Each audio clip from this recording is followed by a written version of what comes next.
was great. Jack Effel really talked it up. It was like a boxing thing, let's get ready to rumble, shovel up and deal. It was pretty hype. Everyone was really buzzy. We were singing. We felt James needed a bit of a lift. He didn't have a great start, and we were giving it.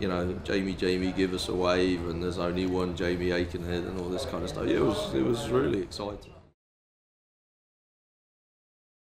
Oh, it was unbelievable. I mean, to be honest, he pushed. I actually had a. It was under the gun, wasn't it? Yeah, I never really tend to criticise James at all or tell him what to do or anything, because he's a fantastic player and he doesn't really need me to tell him what to do.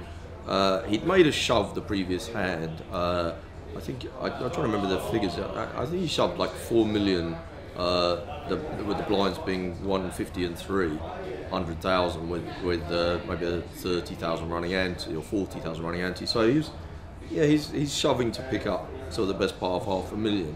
And he shoved the previous hand. I could see there was a bit of frustration in this shove, and I didn't really think he had a particularly good hand. Next hand, he told me afterwards he had Queen Jack.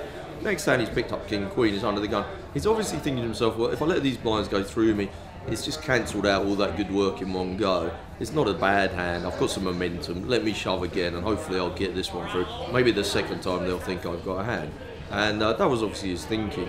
As soon as it went cool here, this fella's called, and it's like,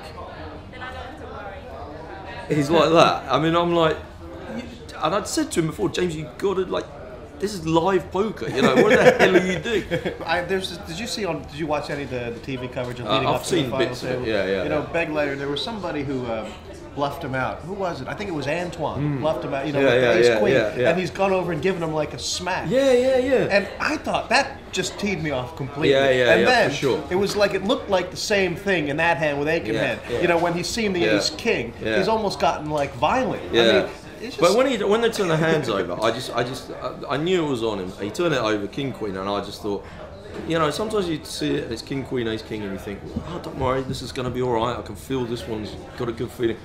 For me, it just felt like I was like, this is 1,000 to 1. He's got no shot at hitting a queen in. They dealt a flop. I was like, yeah, all right, I've seen a flop before. I know what it's like. In my head, I was just thinking, what am I going to say to this kid now? I need to think of something nice to say to him. We're going to be walking out. It's going to be really disappointing. They deal the turn. I'm like, yeah, get on with it for Christ's sake. Let's just put the bad news out there. And then as they dealt the river, I wasn't even hardly looking. I was like, they waited 3 minutes. Yeah, and I wasn't even hardly looking. I was like, there's no way. This is going to be a 4 or something. It's going to be the most disappointing thing ever. And they went Queen. I was just like, it wasn't like everybody else is like, the other guys, it was like JP Kelly, Jeff Kimber, Paul Jackson, all the other hit squad guys, Sam Triggett, they were all bouncing around, and James came and joined them, and we'd all just got the beers in as well, so everyone had a full beer, and they were all just these beers were going.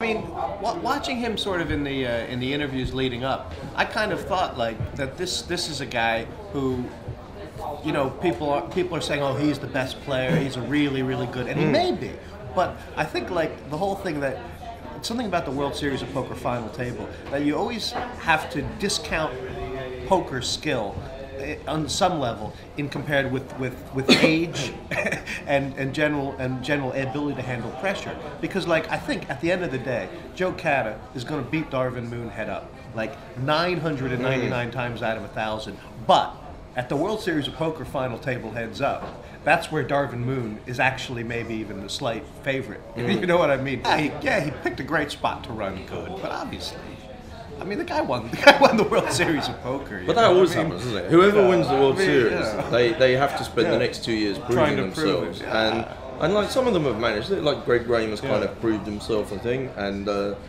definitely Peter Eastgate's proved himself. Yeah.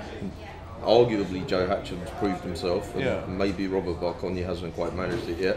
I just maybe his time will come. His time will come. Olga's become quite a player. Olga's a player. She's getting a good trade.